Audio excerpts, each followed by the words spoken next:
Kakateli, a chekain, a no kain. Ibe nanani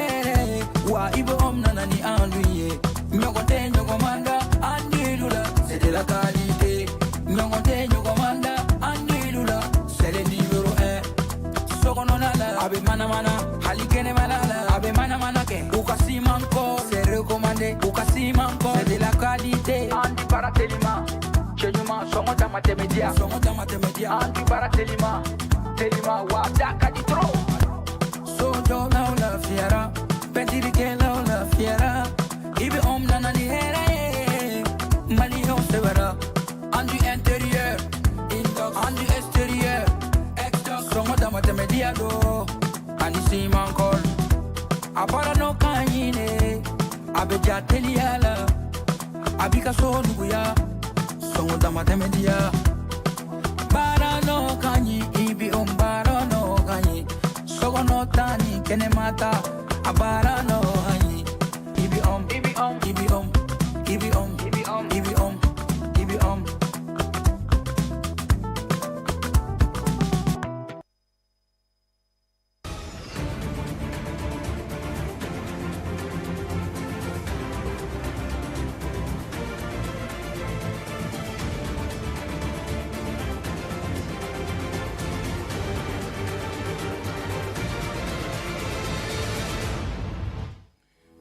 Marsikalo kile mugan wɔɔrɔ san ba kelen kɛmɛ kɔnɔntɔn bi kɔnɔntɔn ani kelen marsikalo kile mugan wɔɔrɔ san ba fila ani mugan ani wɔɔrɔ ni y'a san 35 ye malidenw ye wulikajɔ kɛ ka se ka na ni bɛjɛ fanga ye faso mali la minnu ni tora o ko la jamana ye tasibila kɛ ka ɲɛsin u ma an bɛna ɲɛfɔli kɛ aw ye o ko kan ni kunnafoniya in na ka tali kɛ kiiri tigilamaw olu ye ɲangili min ta ka ɲɛsin an yɛrɛ cakɛɲɔgɔn ma n'a bɛ Yusuf Sisogo ale ko fɔ Maison de la Presse ɲɛmaa Elhadji Banjugu Dante ale tun ye wele bila kunnafonidilaw ma walasa ka hakili falifaliw kɛ ko in bɛ se ka nɔgɔya cogo min na an bɛna ɲɛfɔli kɛ aw ye o ko kan ni kunnafoniya ninnu senfɛ an balimaw ni de ye an ka kunnafoni bakurunbaw ye ka kɛɲɛ ni bi juma ye marsikalo tile 27 san 2026 an bɛna mun walawala ye ni sisan da in na o kama an b'a fɔ ko aw bisimila a ka teleso mandi sanfɛla la ni o ye Advance TV i n'a fɔ an tun ye a fɔ aw ye cogo min na marsikalo tile 26 san 1991 marsikalo tile 26 san 2026 ni y'a san 35 ye malidenw ye wulikajɔ kɛ cogo min na bɛjɛ fanga bɛ se ka segin ka na faso mali la o wulikajɔ ninnu senfɛ jamanaden dɔw ni tora ka se ka nin don kɛrɛnkɛrɛnlen ɲɛnamaya min ye an ka furanjira fanga ale ye premier ministre général de division Ablaye Mayiga ko ale tasibila kɛ ka ɲɛsin o kow bɛɛ lajɛlen ma an b'a ɲini aw fɛ a ka ɲɛmada o fɛ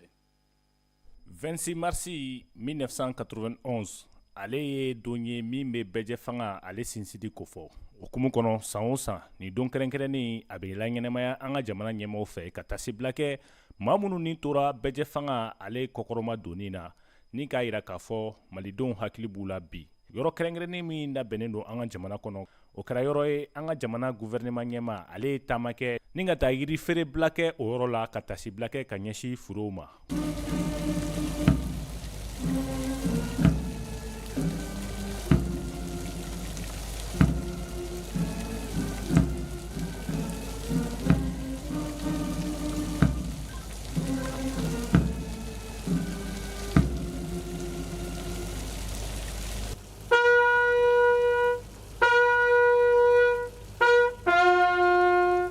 fɛn min ye an ka jamana gouvernement mɔɔw fo ka taa se lasigiden minnu bɛ yen nɔ ani jamana wɛrɛ minnu kɛlen don k'an bolo di ɲɔgɔn ma olu tun bɛ a kɛnɛ kan maa minnu bɛ yen nɔ ni nin don kofɔlen in kɛra olu ɲɛna n'a kɛra sababu ye ka maa caman dusu kasi ni ka dɔw taɲa u somɔɔw la olu ye hakilijigin kɛ nin don in a kɔrɔ bɛ mun yira olu la donc nin don in o de ye fɛn o de b'a yira k'a fɔ ko fɛn min kɛra mɔgɔ se ka bɔ a kalama san o san président yɛrɛ kuturu de bɛna a bɛna foli kɛ yan ka na gerbe de fleur kɛ yan martyru kan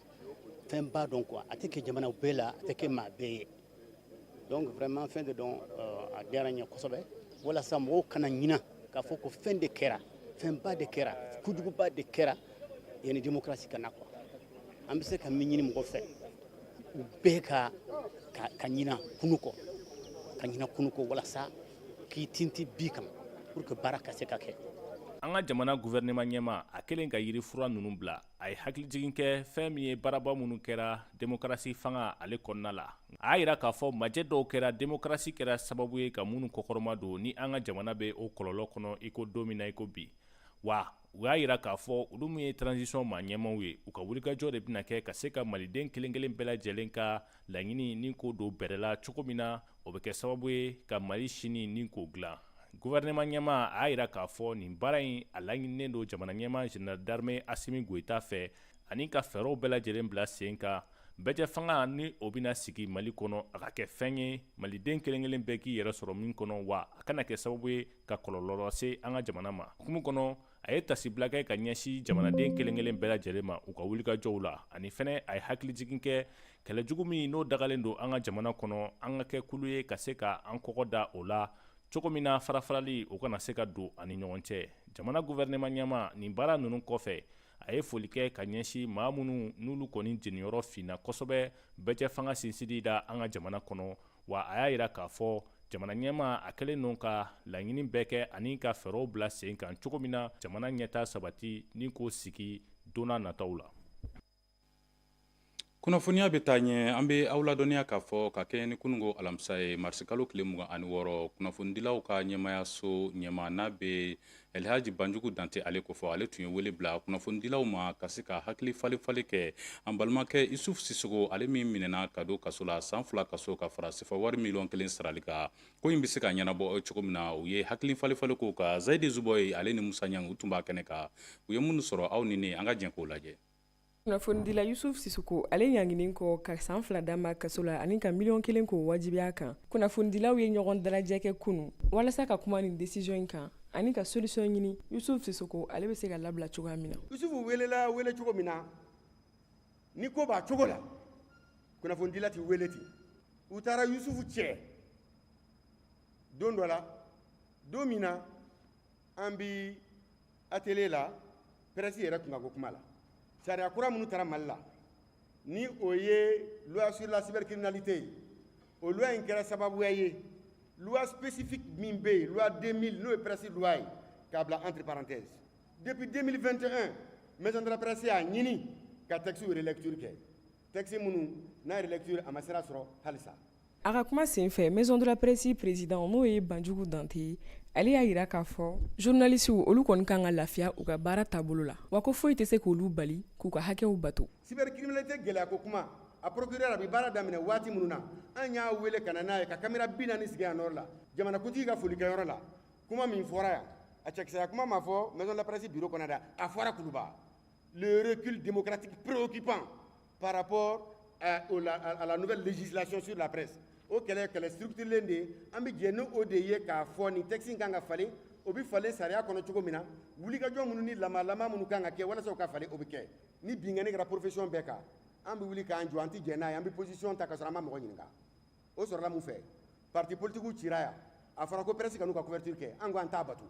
Kuma kɔnɔna na Banjugu Dante ale y'a yira k'a fɔ fɛnɛ ɲangili mun n'o taara ka kɛ ka Yusuf Sisogo ale sɛgɛrɛ a cayara kojugu kunnafonidila ma min bɛ k'a ka baara dɔrɔn kɛ. Kabiri Mali journaliste ko daminɛna sanction bɛ ta journaliste kama fili b'a sɔrɔ baara yɛrɛ ka kɛ baara cɛjugu yɛrɛ a ma ɲɛ mais a sanfɛla kaso ferme n'a $1,000,000 sara in a cɛ a ma nin ye dɛ nin dama tɛmɛna an bi liberté de la presse défend fo ka taa san saya ma nin y'an ka valeur de mais an bɛ min ɲini journalistes fɛ an ka baara in a y'aw gɛlɛya n'aw bɛ baara o baara kɛ a k'a sariya bato. O bɛɛ kɔfɛ maison de la presse n'a jama bɛɛ lajɛlen bɛ deli kɛ walasa Yusuf Sisoko ale bɛ se k'a ka denbaya lasɔrɔ cogoya min na ale ni kunnafonidi ale baara kɛcogo ɲuman Mali kɔnɔ ale ka se ka kɛ ka sɔrɔ ɲangili ko ma y'a la foyi wɛrɛ ma bɔ a la hali n'o y'a sɔrɔ wagatiw ka gɛlɛn kosɛbɛ. nin de bɛ taa ni an ye festival de la mangue ale kɛnɛ kan ni ale bɛ mangoro ale ɲɛnajɛ ɲɔgɔnkunbɛba ko fɔ ale festival tako 2nan dayɛlɛli baaraw sigira sen kan palais de la culture la k'aw ladɔnniya k'a fɔ mangoro ale ye jiriden min kɔni bɛ bɔ Mali la kosɛbɛ cogo min na ka se ka hakili faliw kɛ mangoro bɛ se ka nafa ɲa a baarakɛbaw ye cogo min na barow sigilaw kan wa ni sigi senfɛ Espagne jamana ale lasigiden ɲɛmaa ko o tun bɛ kɛnɛ kan minnu bɔra a ko la aw ni ne an ka jɛn k'o lajɛ. mangoro sugu walima festiman ale tako filanan baaraw nu donna palais de la culture la Amadou Ampateba la min kɔnɔna la an ka gouvernement maa caman kun be fo ka taa se mangoro yɛrɛ baarakɛbaw olu ma okumu kɔnɔ an ka minisiri mun sigilen do sɛnɛkow ale yiriwali ma ale ye tasibila kɛ ani ka foli kɛ ka ɲɛsin nin ko in labɛnbagaw ma a y'a ye k'a fɔ jamana min filɛ nin en réalité jamana in a bɛ ka cikɛ jamana do surtout mangoro baara jamana de do mangoro bɛ sa jamana kɔnɔ a ye stand ninnu ye donc o y'a yira n na k'a fɔ en réalité mangoro bɛ se ka kɛ fɛn bɛɛ ye u ye mangoro sogo yira n na ka mangoro brochette yira n na ka mangoro na yira n na ka mang séchés yira n na ka confiture yira n na ka purees yira n na. Ni hakilina in tara maa min fɛ o de ye Papa Haidara ye a y'a yira k'a fɔ laɲini mun bɛ olu la o de ye ka se ka Mali mangoro ni ka sankɔrɔta diɲɛ fan bɛɛ lajɛlen fɛ.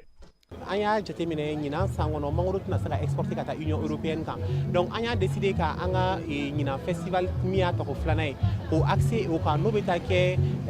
le fait que exportation tɛna se ka kɛ an ye an ka fɛnw basé transformation de kan o de la aw b'a ye festival kɛyɔrɔ la yan nɔ produit transformé baden de bɛ yen nɔ pour que ka se k'a yira ko n'i ye mangoro ta n'ale n'a ma se ka exporter a kɛnɛ c'est-à-dire mango fraîche i bɛ se k'a bayɛlɛma a bayɛlɛmali bɛ se ka fɛn caman di yan nɔ aw yɛrɛ ye standuw ye an ye mangoro naw ye an ye mangoro brochettes ye an ye mangoro beurrew ye an y'a sugu bɛɛ ye donc k'o de yira maliyɛnw na maliyɛnw k'a dɔn k'a fɔ ko trésor dɔ b'an bolo an tɛ ka se ka min valoriser ka ɲɛ mais n'an y'u ye yan tan k'u yira an ka faamaw la ka tila k'u yira an ka partenaires la u bɛ se k'a dɔn k'u kan ka investir an ka mangoro la pour que a ka se ka taga ɲɛ. ɲinanta ale kun bɛ maa min ka ɲɛmaya hukumu kɔnɔ o de ye royaume d'Espagne ye o hukumu kɔnɔ u ka lasigiden mun bɛ Mali la ale wulila ka se nin kɛnɛ kan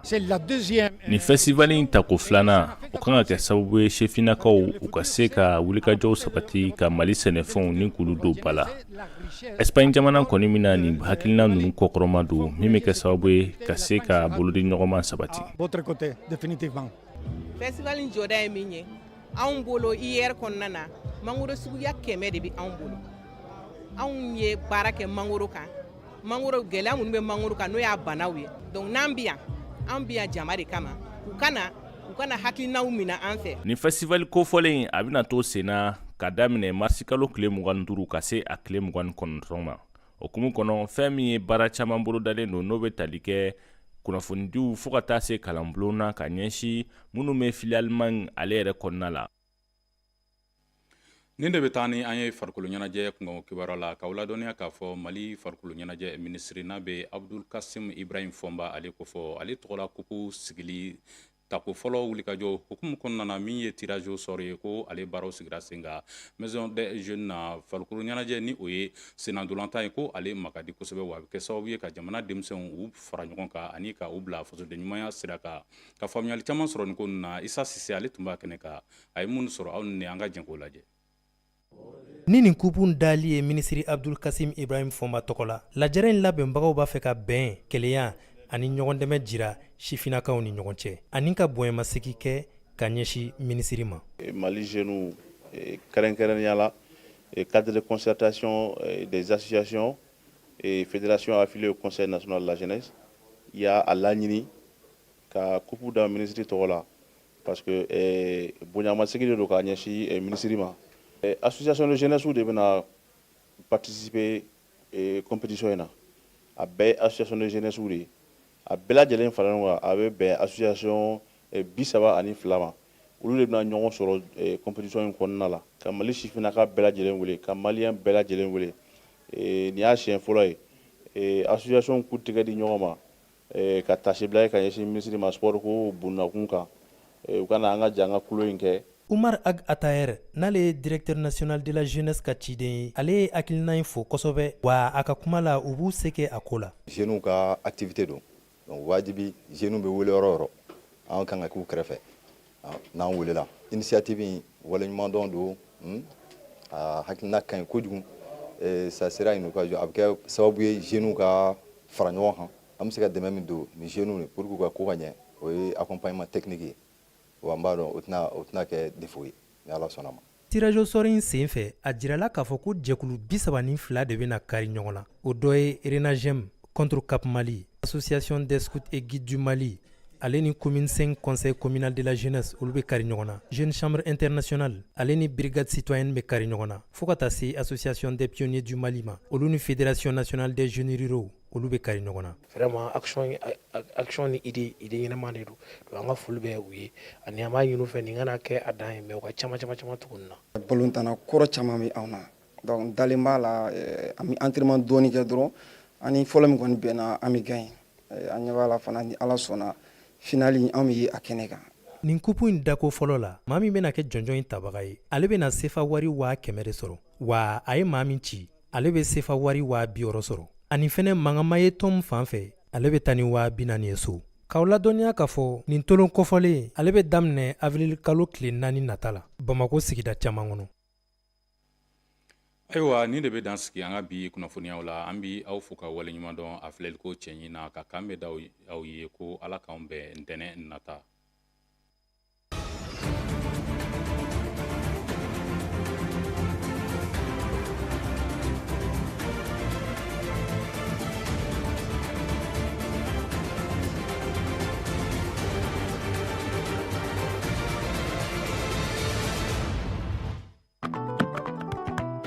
Akateli, achekai, anokai. Ibe om nanani ere, wa ibe om nanani anduye. Nyokote nyokomanda, andilula, c'est de la qualité. Nyokote nyokomanda, andilula, c'est le numéro 1. Sokononala, abe mana, halikene malala, abe mana ke. Ukasi manko, c'est recommandé. Ukasi manko, c'est de la qualité. Andi paratelima, chenyuma, songo matematia. Anti baratelima, telima wadaka di tro. So do now la fiera, petiri ke la fiera. Ibe om nanani here, mali ho severa. Andu intérieur, andu extérieur. Extra songo da matemedia do. Anisi mankol, apara no kanyine. Abeja teliala, abika so nuguya. Songo da matemedia. Barano kanyi ibi barano kanyi sogono tani kene mata abarano